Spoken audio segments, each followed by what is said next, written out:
Welcome to Beyond the Ocean. Here's a clip from today's guest.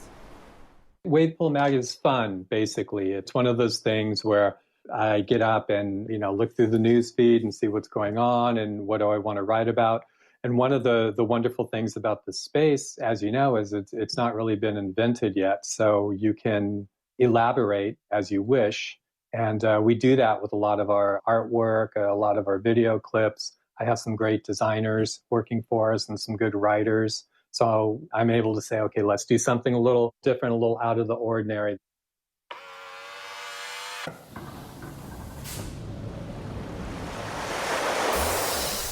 Caught my first tube this morning, sir. Welcome to Beyond the Ocean, the podcast exploring surf parks and the impact of technology on the future of surfing. We speak with technology leaders, investors, operators, and surfing legends to explore this exciting new movement. I'm your host, Chris Kluesener. Welcome back to Beyond the Ocean. Thanks for joining today for this very special episode called the Surf Park Breakdown episode of Beyond the Ocean. I'm joined today by Bryan Dickerson, the editor-in-chief and creator of WavePoolMag. Bryan is a journalist, content creator, and communications specialist who spent the better part of the last 20 years writing about surfing culture, and wave pools. Specifically through his work at WavePoolMag and his collaboration with Stab Magazine puts him as probably the most prolific writer in surf parks and wave pools that exists today. SurfparkCentral's focus, of course, is on the B2B side of surf parks, where Bryan and WavePoolMag focus on the consumer experience, the end surfer journey as they visit these wave pools and surf parks being built all over the world. And that's what today's episode is all about. Bryan and I get a bit nerdy and go into all the details that have been publicly disclosed about the projects being built now and those to come next. So without further ado, please join me for this wide-ranging conversation with Bryan Dickerson of WavePoolMag.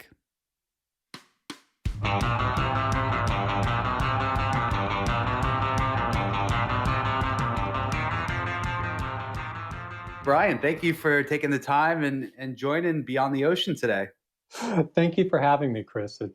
That's awesome. It's good to be here. I've known you briefly, sporadically, but all our conversations have been great. So thanks for taking the time to talk to me. Yeah, I think it's an exciting episode because, between SurfparkCentral, WavePoolMag, I think we definitely have a voice in this exciting new sector of surf parks. And so I was really stoked when you were, willing to come on and share notes. And I think the benefit of today is we get to hopefully translate some of our knowledge to the audience and help get these surf parks built faster. And so, yeah, thanks for doing that. I appreciate your openness. Similarly, yeah, I would love to hear more about yourself and your background. I know you grew up in California and you've been working as an editor in the surfing industry for quite a while. So I'd love it if you could talk us through your background and how you describe yourself. I grew up in Huntington Beach, moved to San Francisco, fell in love with the surf at Ocean Beach, and spent most of my time there. Finally went to school in San Luis Obispo at Cal Poly, got a journalism degree, worked with Sunshine Macaro, who was on your show, and she was great. She gave me an opportunity right out of college to come help with her publication as managing editor. So all the journalistic skills I cut my teeth on in the newsroom, producing a daily paper, was able to take to a quarterly magazine, which was like going from running to surfing on a glacier or something. It was really slowed down, but that worked out. That was Surf Life for Women, right? Correct. That was Surf Life for Women, and that was a lot of fun in the early 2000s. And then after that, we moved here to France, and I met Bruce Boll, who runs Surfers Village, which at the time was like like Twitter for surfing. You would just get an email with a headline scroll that you could click on, and it was all the press releases from the brands, all the WSL contest results. But as it went on, Twitter and social media in the early 2010s kind of took most of its share of traffic from Surfers Village. And moved over here to France again when Surfers Village was bought by Extreme Media. And we did some great stuff, some great content and live Facebook things, and entrenched myself in the European surf culture a little more. So that was good. I learned a lot being from California and seeing how things are very different here. Where in France are you? It's Biarritz area, is that right? Yeah. We're about half an hour from Biarritz and Ossiger, and it's a great place. Everyone says, "Oh, it's the California of France," but it's I grew up in California. It's not California. What would you say are some of those cultural surf differences in terms of the south of France and California, if anything comes to mind?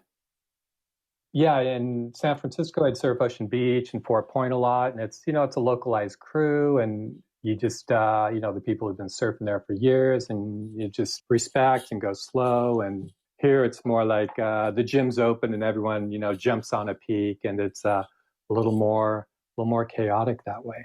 Competitive? Not really competitive. It's just weird. Like a lot of things that you grow up with in the lineup. Like, okay, you get a wave and then you wait your turn. and that doesn't really apply to a lot of the popular breaks here. At least not in September, October, when all of Europe come to France to go surfing. But fortunately, there are places where you can still get away from the crowds. That's exciting. And generally, I'm curious, how did you pick France? Do you have family there, or was it a decision during those years when you were making the jump? So I know it's a hotbed for surf, and the waves are amazing. But yeah, the waves are great. The waves are really, really great. I wouldn't be here this long if they weren't. But we jumped from San Francisco, where there's kind of the app boom, the whole tech bro culture, which is expensive, and there wasn't really, I don't know, it just didn't feel like the city I knew from years and years ago. We came over here because there was a job opportunity in Biarritz when Surfers Village was purchased by Extreme Media. So I would go into an office every day. So basically came here for work, and it was work that lasted for about a year. And then the company went belly up. So I'm here with my family, and it was time to find work, to do something else. And that's where I did, I tried to get Scott Bass and his surfboard show over here in Europe. I did some work for the WSL as a media coordinator for some of their events. I did a lot of copywriting. I wrote copy for a dating app that was just about hooking up. Based out of Portugal. There's a thriving tech scene in Lisbon, Portugal. And then that led to playing around with wave pools. And because I was always, like you, just fascinated with them. So I had time being in a low employment situation. So just really dug in and had a good time and had fun with it and created a WavePoolMag. that's so exciting. And what was the first wave pool experience that you had, or the first news about a wave pool that you experienced? Was it the Kelly pool or something else? Yeah, well, that's weird because Kelly's pool opening in 2015 was right around, Snowdonia was opened.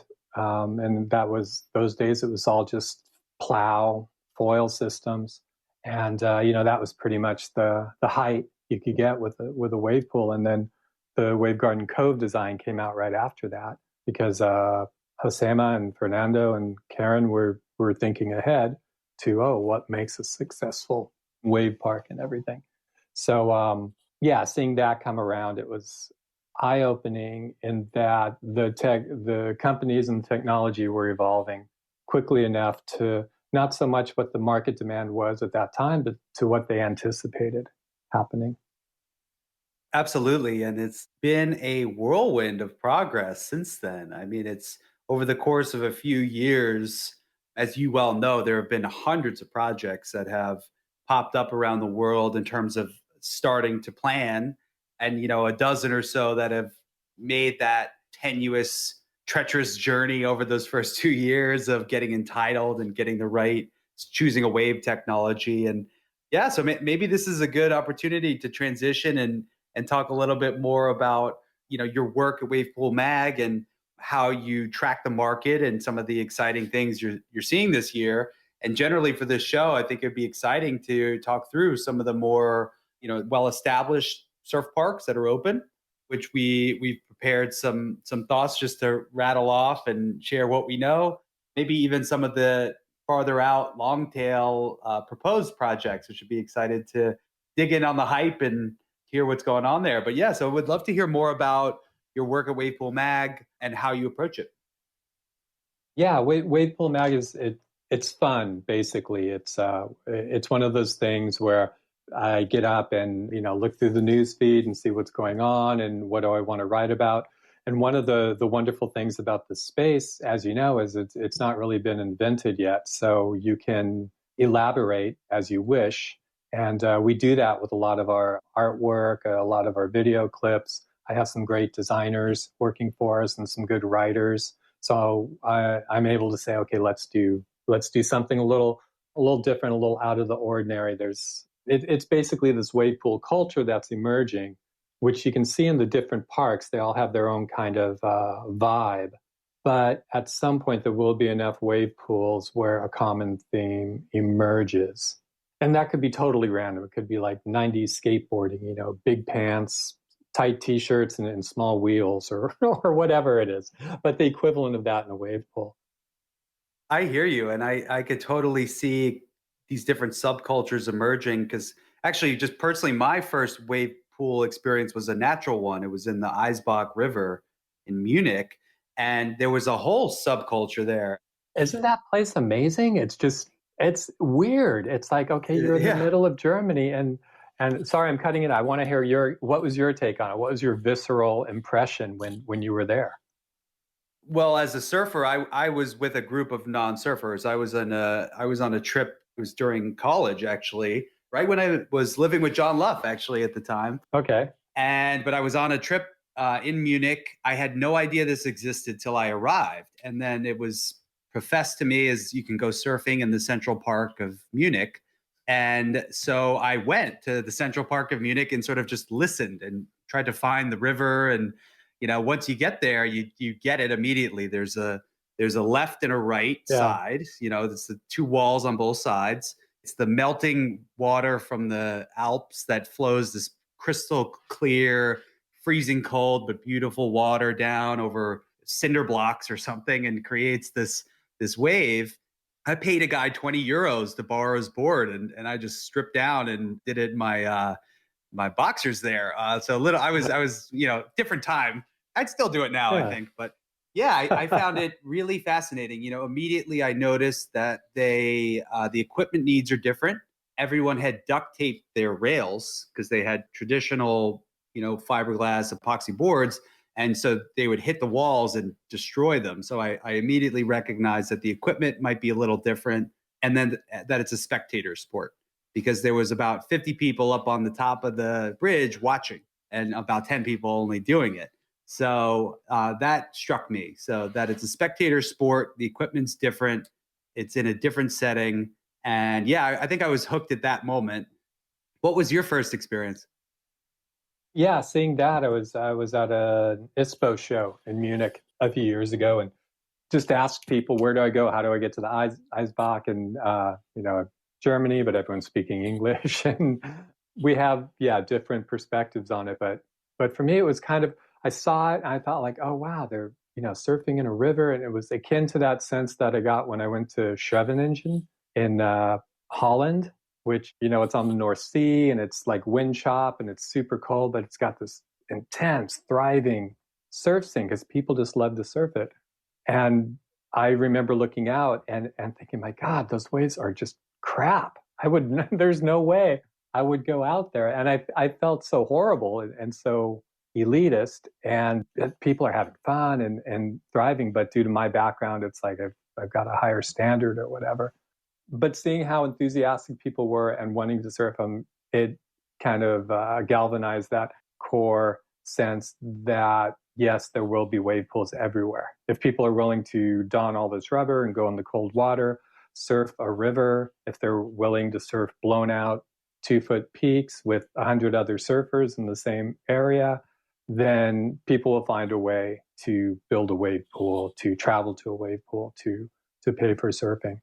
I felt the same way, by the way, as Yeah. when I was out in the 2-foot windblown, crowded surf in New York in December, and people are fighting over, a thigh high 3-second ride. I was like, this really makes sense. There's pent up demand. People don't know they want this yet, but once it's affordable to a reasonable person, this is going to be big because you can't progress. For 10 years of my surfing career, it was about, can I get a couple waves? Not, will I be able to learn how to do an air this session? It just was not the progression component of it. I found I was only progressing when I was traveling and visiting places like San Diego. Yeah, so it was that, and seeing that, wow, there is this core demand.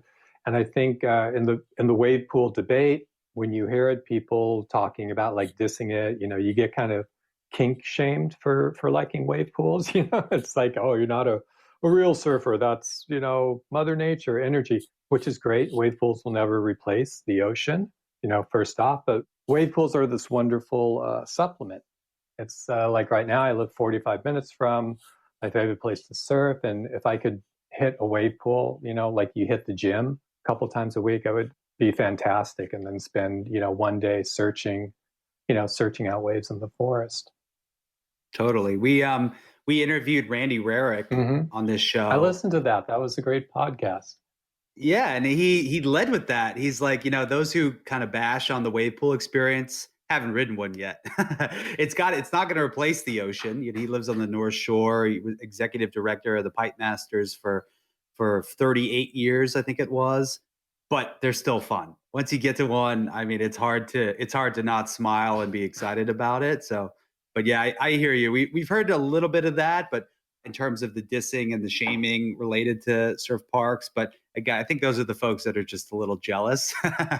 And it seems culturally that there's been this year in particular, maybe in the last, hopefully collectively from our work, maybe from the parks opening, some cultural thing with the pandemic. For some reason in the last 12 months, I've heard a lot more positive sentiment from the average surfer. Have you observed anything, over the pandemic and just in the lineup? Have you observed generally a more positive sentiment towards surf parks? Place with a wave pool due to travel restrictions or whatnot is another issue. All the other complications that come with a pandemic. We did a piece on because we heard from a few people who were not able to travel to Indonesia. So I think surf parks and wave pools kind of emerged as this place where you could plan it, or they were accessible. Kept a lot of people in the water who wouldn't have been able to go on a surf trip. It'll be exciting as over the next couple of years as more of these facilities start to open up, especially the East Coast facilities. For me personally, I'm really excited to see Myrtle Beach and Virginia Beach, which are in their planning phases right now. Have you made it to American Dream yet? Have you talked to Scudden Surf? Yeah, Will and Cliff Scudden. Yeah, I grew up near those guys. They're from Long Beach, and I grew up in a place called Gilgo Beach, maybe 10 miles away, and would always surf in Long Beach. So I haven't visited yet. We are interviewing them for an article now about the surf park that they're running through, American Dream, which it's an interesting site because it's such a large, it's a water park experience, but with this cool, small scale, still interesting looking wave right in the middle of it. I just, again, tapping into that untapped demand. There's a lot of surfers in New York and New Jersey and New England. And so they're having, it seems, no problem filling up slots, even if the wave is not the Kelly wave, they're still having some fun with it. So yeah, I'm curious to see and hear how it's been going once we get a chance to break that interview with them. That was unique, the way they did that pool in terms of making it so it's surfable, but it's still accessible to the water park users. So it's dual use, which I guess maybe surf parks have almost gone full circle, because that was like Typhoon Lagoon when they opened. They had the morning, they still do the morning and evening surf sessions, in the middle of the days for people bobbing around in the water. Yeah, and that's definitely we've heard from, as part of Surf Park Summit and other opportunities to talk to developers. I think that the beginner audience is critical for every surf park to have a community of beginners. As we understand it, generally the cost to develop an advanced 6 foot barreling wave is much higher than the cost to create a smaller, crumbling, sort of beginner entry level wave. And, we see that in the different technologies like the Wavegarden Cove technology, which has the Cove, which is the beginner section. Yeah, I'm curious is when you visited because you've been there to the Wavegarden test facility, that's a cove, right? So it has the lagoon section. Yeah, it's the Cove, and it's fascinating going there. They host people as kind of a filter to see if someone is serious. It's supposed to be like, I think, a couple $1,000 just to visit, and they give you a tour, and then they know if you're serious in opening, a wave pool, or if you just wanted to session the place. But it's the land. The Basque Country is so hilly and mountainous. They didn't have enough flat surface area to do a left and a right. The machine itself produces waves for the left and the right because they needed to test that, but it does not have, there's no left side to it, there's just the right. And they had to take up some of the original plow system in order to fit room for the Cove. And the plow system that's there now, it's amazing. It's like the kind of like rusted hulk of the machinery, and it's felt like a paleontologist for wave pools going there and seeing this. And the other thing was the Cove model, which you don't see in any of their publicity material, which is like a 1/10 scale maybe. So with that, you have you can see where they're playing around with different bathymetries. Yeah, and it's super interesting to hear that the number one thing, even just in your impression of it, was the physical space, the physical available room to build it. It was actually more of a consideration and an impact on the experience, just reacting here, than the tech even itself. It's funny because, as we both well know, it's so much about which technology, which one are you using. Maybe that's a missing the first question, which is what is the site like? Where are you trying to build this? Because it does seem like there's a different situation where, a Wavegarden or Wavegarden Cove, or Surf Lakes, American Wave Machines, where they have a different configuration that they would be a better fit for. Have you had any experience or any? I know you did a recent interview with the Urban Surf guys in Melbourne. Do you have any understanding of what their community looks like? Is it 10% beginners? Is it half beginners? I'm curious. Like, is it a core like in surf local community, or I know they have a lot of beginner sessions, but I'm just not sure what it's like culturally. Yeah, that's a really good question because I think as we see both the Wave and Urban Surf opened around the same time, and they've both taken different routes to their commercial model. With Urban Surf, it's so wonderfully Australian and kind of like core surfing, and people are there with the waves turned up to advanced and expert, and where their advanced setting is more. I forget the Wavegarden mod. It's like a turns wave or a barrel wave, and the wave, well, their advanced wave is a Malibu wave. So it's like one step down. They're using the same nomenclature, but it's just different, different physical waves coming through. But Urban Surf, I love what they're doing, where they have punch card. You can get a membership and just show up consistently. They seem to really value their core audience, the core surfers. They're not pushing them out. They're not canceling beast sessions to fill the pool with the intermediates. And I think they're really doing a good job of staying core. At the same time, they're smart enough to know that, okay, if we have a good restaurant and serve $7 lattes, where that'll help us keep pumping out waves. So they're doing that, but they're definitely more the Australian approach to surfing. And the Wave, on the other hand, I love the Wave. I went there last year, and it's just really nice. You go inside, and it's all wood, and it just feels like a groovy cafe. It's like more of an inclusive environment, which is really great. I think English surfing is more like that, as more people are are learners and beginners. You just a lot more foamy boards to rent, a lot more surf lessons.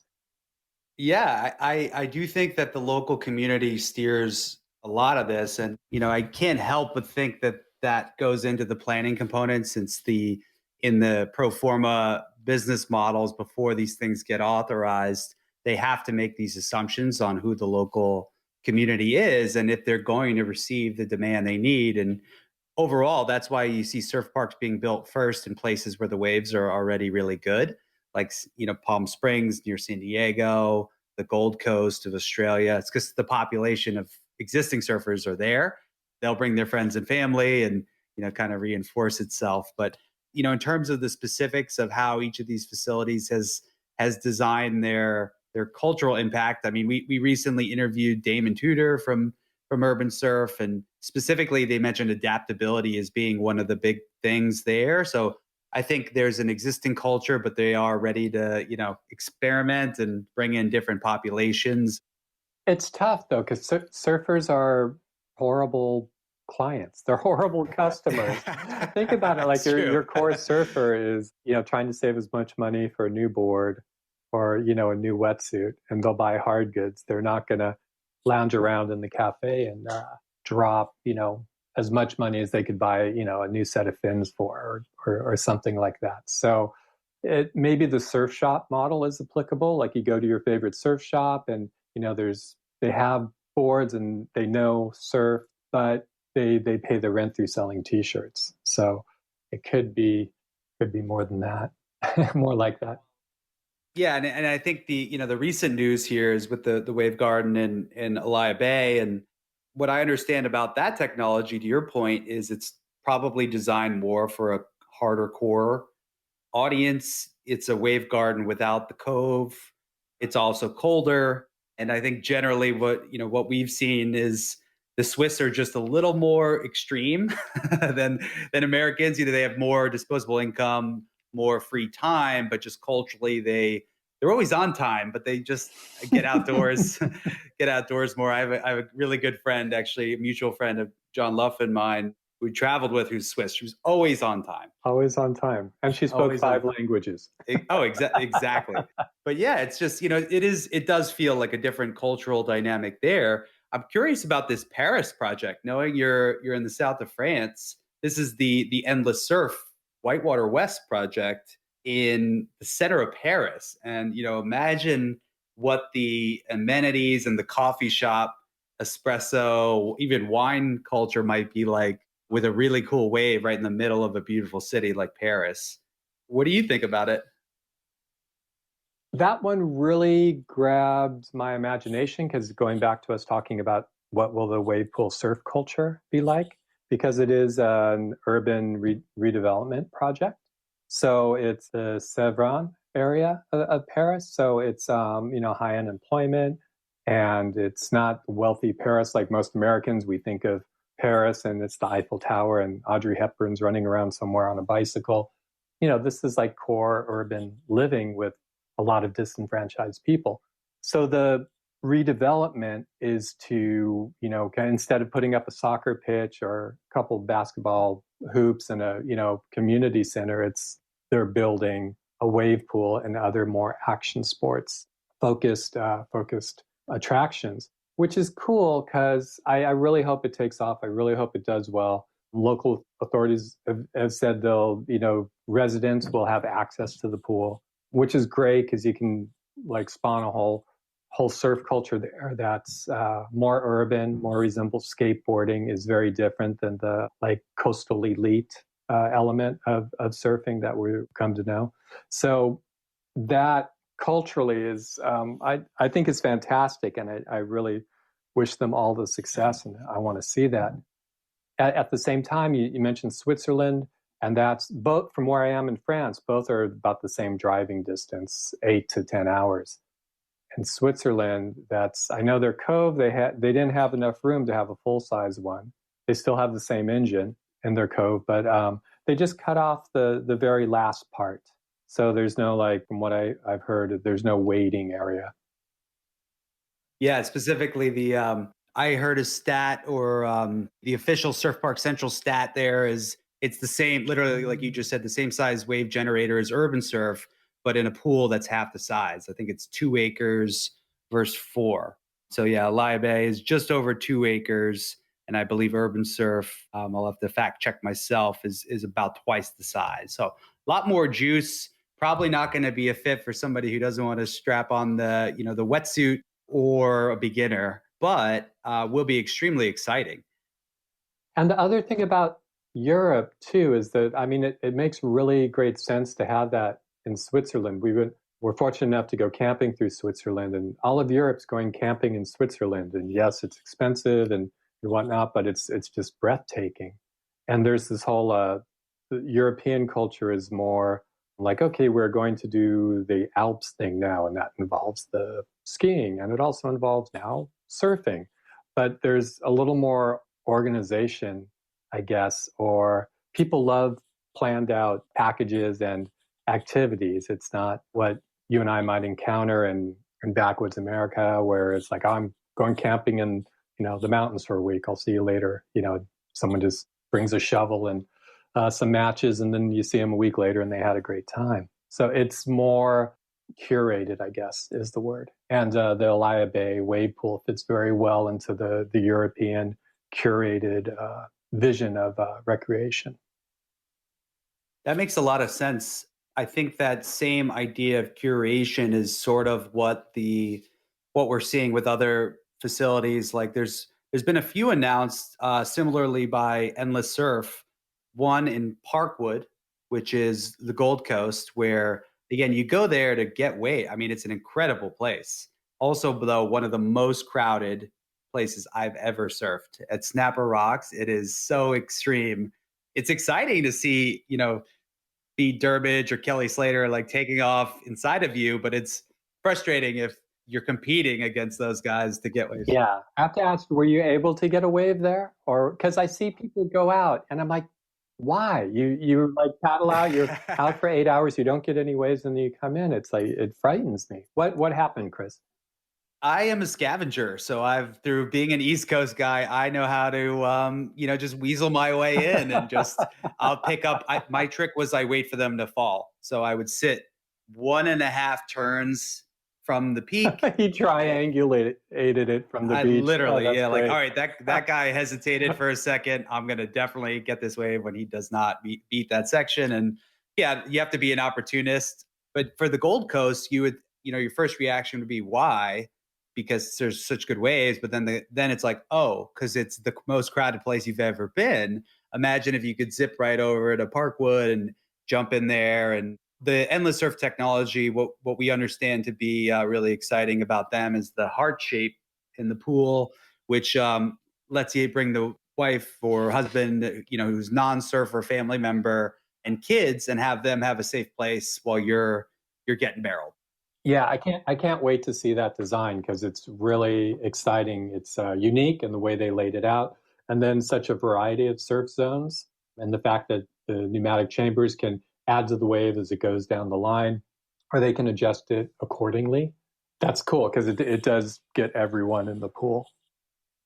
Yeah, and they seem to be replicating that model of between Paris, a highly desirable destination where they'll put this structured project, Parkwood. Similarly, the Punta Cana project and the Vietnam project. They're just not locations that you would typically expect to come first. So yeah, really excited to see the progress of those. Let's see, we've also got some amazing progress with Surflock, another one of the amazing technologies that's coming out. There's a half dozen or so that are sort of commercially available. Surflock has Palm Springs Surf Club, which is really exciting. While they're not open and it's definitely a test facility, it's been pretty cool. I don't know if you've seen, I know you've seen some of that footage, and be curious what you think about Palm Springs. It's a perfect place to have a wave pool, and it set a precedent in that it revitalized a water park. So taking something that was dead, this archaic, leftover from the 1990s or 1980s, whenever it was built, and breathing new life into it with this smaller wave pool, and then proving Tom's technology there. And then Shane and Kalani are such great at marketing and, just only releasing clips of pros absolutely shredding or people on skimboard shredding or inviting Mason Ho. That was like marketing genius because it's a really small pool and there's no way, I could maybe get one medium turn in there. I don't know your surfing level, but it's like really it's a really tight. Yeah, it's tight. Yeah, and the other thing is I don't know if I can say this. Am I allowed to? You can just cut this out later if it's secret knowledge. But yeah, they're building a larger pool on the site, and Tom told me that. Tom is a good friend of surfparkcentral. Jess Ponting, our head of research, has known him for the better part of 10 years, even back in his work with Flowrider. And, he's really a person to pay attention to in the industry from a technology perspective. And, but yes, we will confirm before we share that tidbit before we launch. And they have been very explicit to say that the Palm Springs facility is a test demo sort of experience. It's not what the full-size thing will look like, but we have heard some exciting rumors about other facilities they're building, including private one in the Northeast. Yeah, which is pretty cool. With 10 caissons, I think.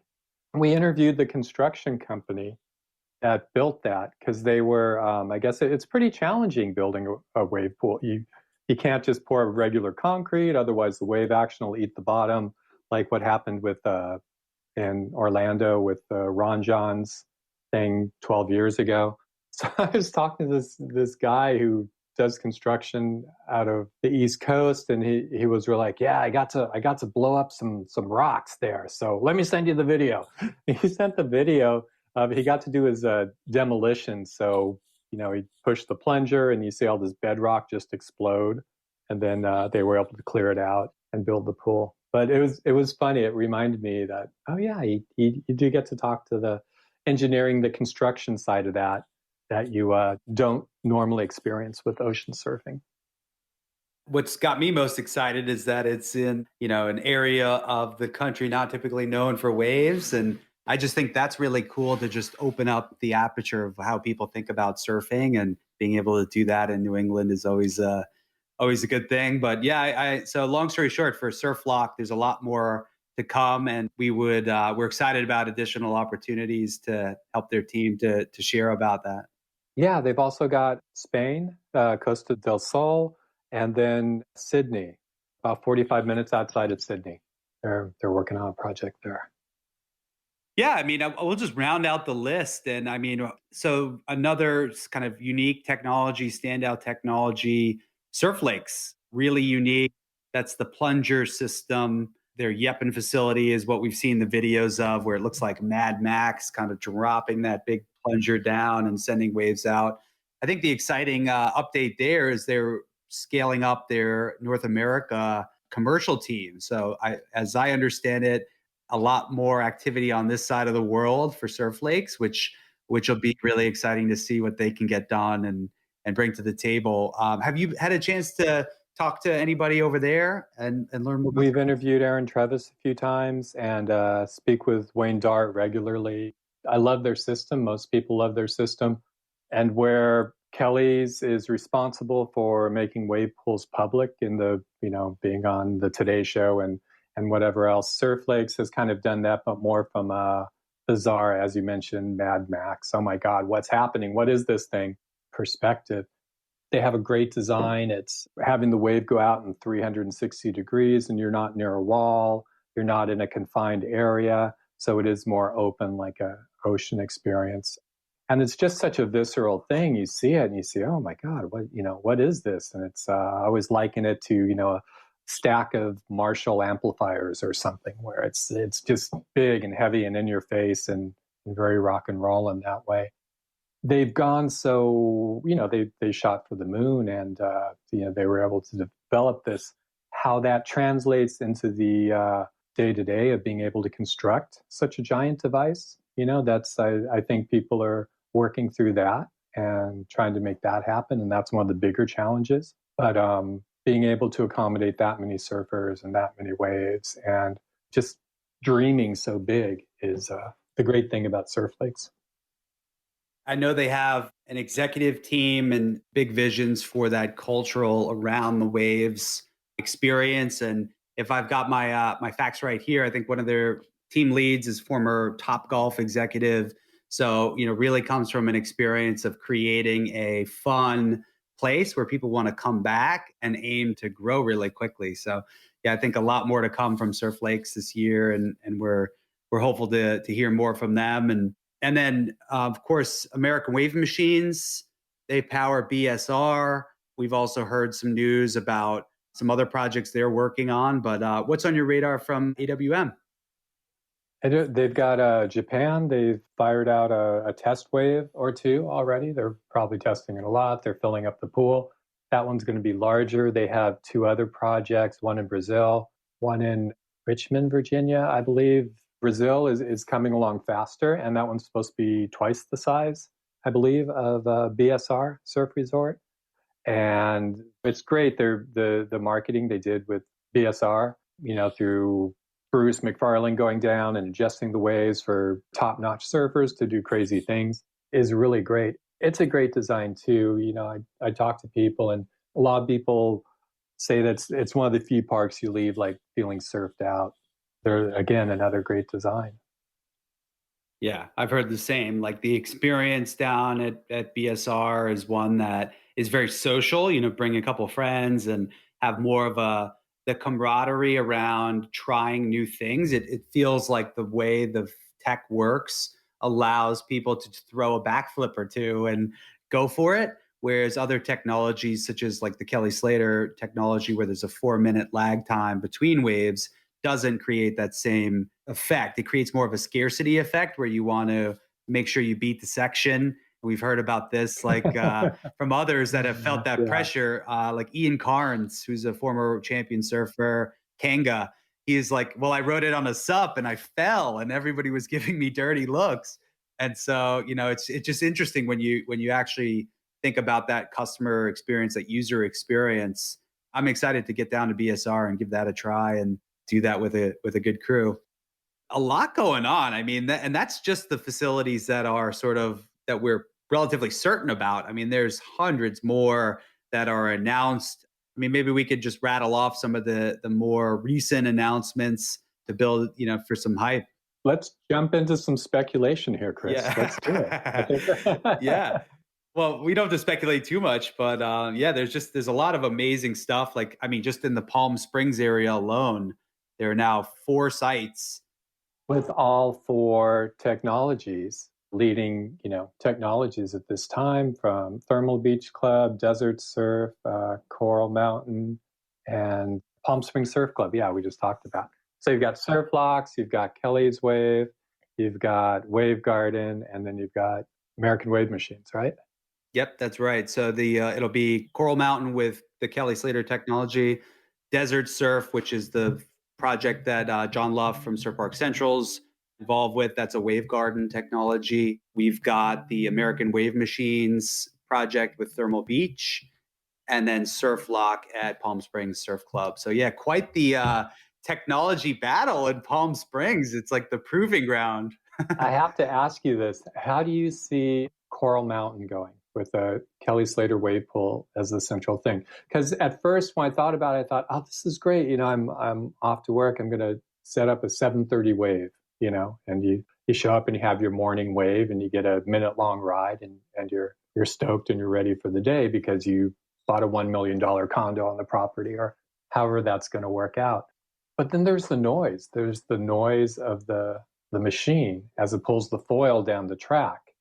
And I'm curious how they're going to, I guess, for lack of a more polite term, beautify the, what we see in Lemoore.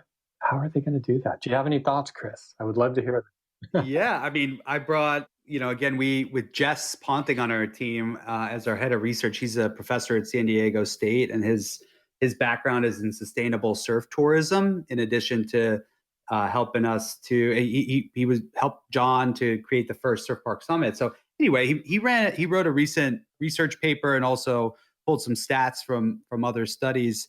One stat is that a residential home that's located near a good surf break, controlling for everything related to real estate and location and amenities is worth about $106,000 more than the same home not near a great surf break. So the question is it going to provide the same level of benefit if there's a cranking, spitting, spewing loud machine? What we've heard from the architects that we engage through Summit and in our network is they're just going to level up the insulation, so it'll be part of the residential home design as how they address this. And then, yeah, in terms of noise dampening for the machine itself, to be honest, I'm not sure. I've never experienced the Kelly technology firsthand. If it's truly as loud as you say, it'll be an interesting problem. But Palm Springs overall feels like it would be like, if you want to get into media, you go to New York, or if you want to get into tech, you go to San Francisco. If you want to get into surf parks, you go to Palm Springs and you stay for a couple of days and try them all. Run the gauntlet. But the next, let's talk about the next Coachella Valley, which is Phoenix and the areas around there, Mesa, Arizona, Gilbert, which ironically where Big Surf launched in 1969, and they were surf focused when they first opened, which I find incredible. But now you have other parks and plans going on there, and we're due to get a press release from them Monday. They are Swell MFG, the group Shane Beshan's working with. Really exciting to hear about their work. And just as a caveat on my last comment too, before I move past the Palm Springs stuff, is I just also want to debunk the myth or the misconception we've heard that Palm Desert and Palm Springs they're not the same.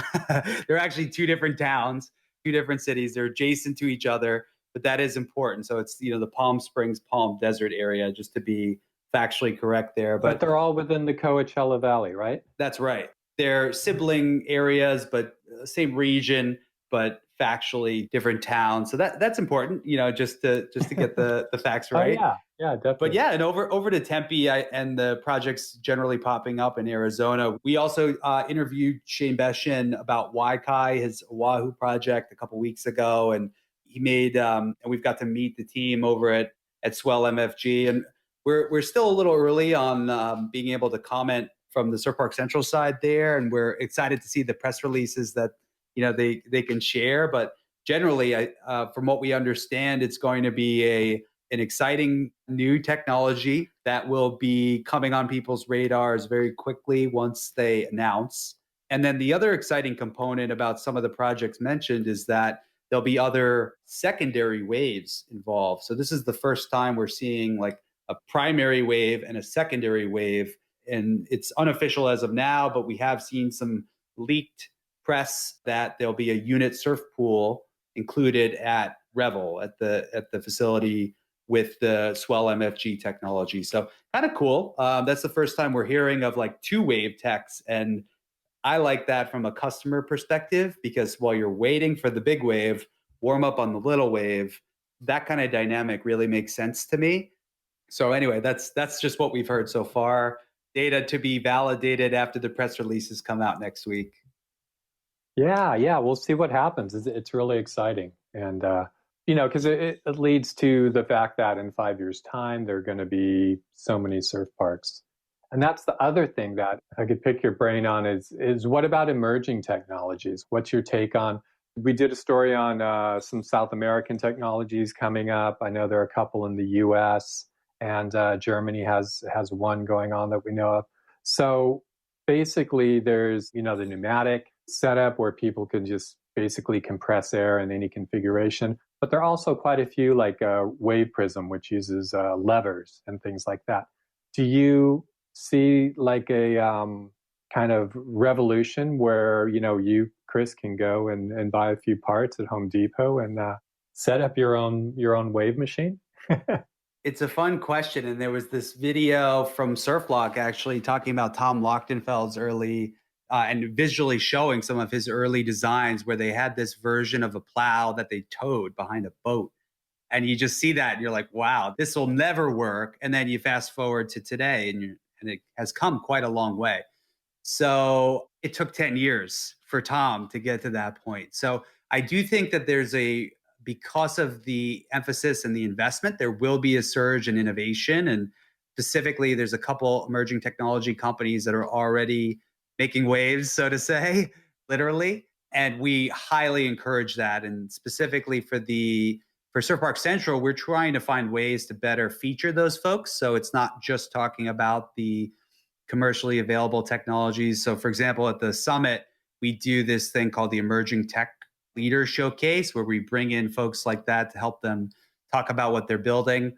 All that said, admittedly, surfparkcentral, we play it a little more conservatively. We generally will be very reluctant to overpromise what a new technology can deliver before we start to see larger at-scale performance. So I'm optimistic cautiously, and I do expect it to take a couple years. But, all that said, I am definitely a proponent for if you build it, I will come and come check it out. So I'm optimistic that we will see more commercially available technologies in the next couple years. How do you feel about it? I think it's great. I'm more like a dreamer. If someone, approaches me and says, "Oh, we've got this great technology, it works like this," I'm like, "All right, let's put it out there. Let's, see what happens." And we get a lot of people reaching out to us who say, "Hey, we've got this concept, we've got a test tank, we, need funding, we need to grow it."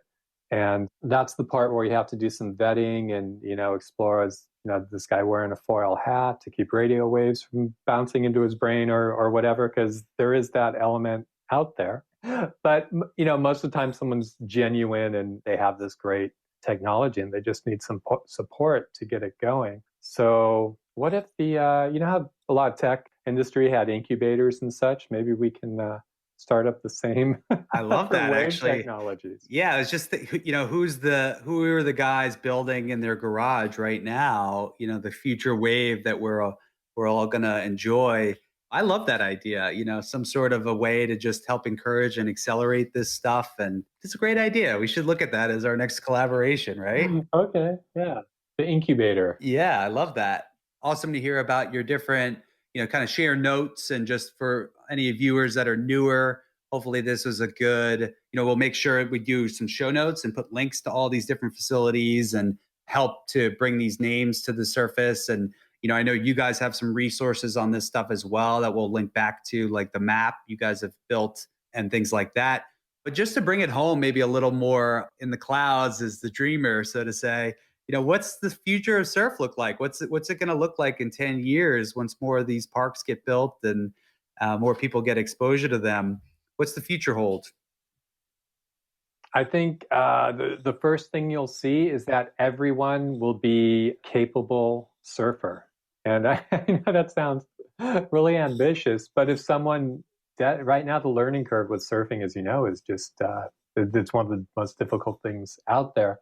But with access to repetitive waves, people will be much more proficient and they'll learn at a quicker rate, thereby getting more enjoyment and immersing themselves deeper into surfing. So in that regard, you're going to see like this core kind of ethos that we have with surfing, where it just, it sparks something in you. You have to do it. You just feel a little larger than yourself.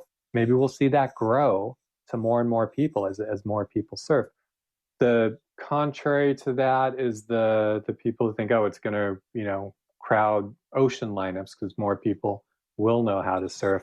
I think as long as wave pools and surf parks keep coming up, then people will have a place to surf. And there's not going to be too many transitioning from pool to ocean, because the ocean is just a whole different beast. Got to paddle and duck dive too. Sorry, guys. Exactly, it's hard, especially when it's cold. And you have to read the ocean. Yeah. Where do you surf? How do you access the wave without putting yourself in harm's way?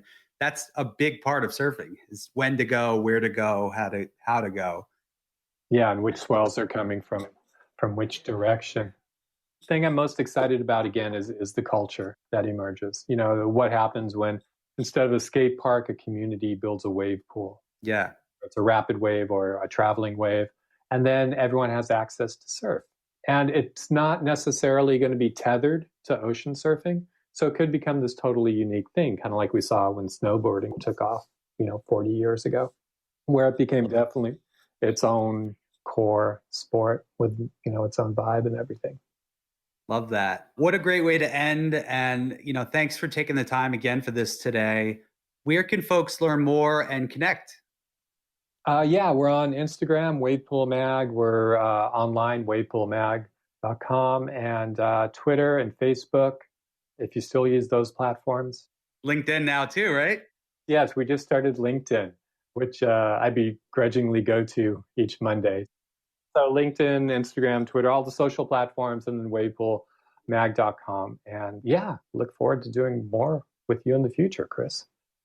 Amazing. Well, thanks again. We'll call it for today. So thanks, Bryan, and we'll talk soon. Awesome. Thanks for having me. Hey everyone, here's Chris again. Thanks for tuning in to today's episode. For those of you who want more information on surf parks and the topics covered in these episodes, Surf Park Central's Insider membership might be for you. Insiders are people serious about surf parks and the organizations they represent. You can join Insiders for a monthly membership fee and rewatch all the surf park summits that have ever happened. You can get transcripts, access to research reports and white papers, even see webinars with special guests like those who visit us on this podcast. So check out surfparkcentral.com/insiders to learn more about this exclusive professional community for surf parks. Check it out, surfparkcentral.com.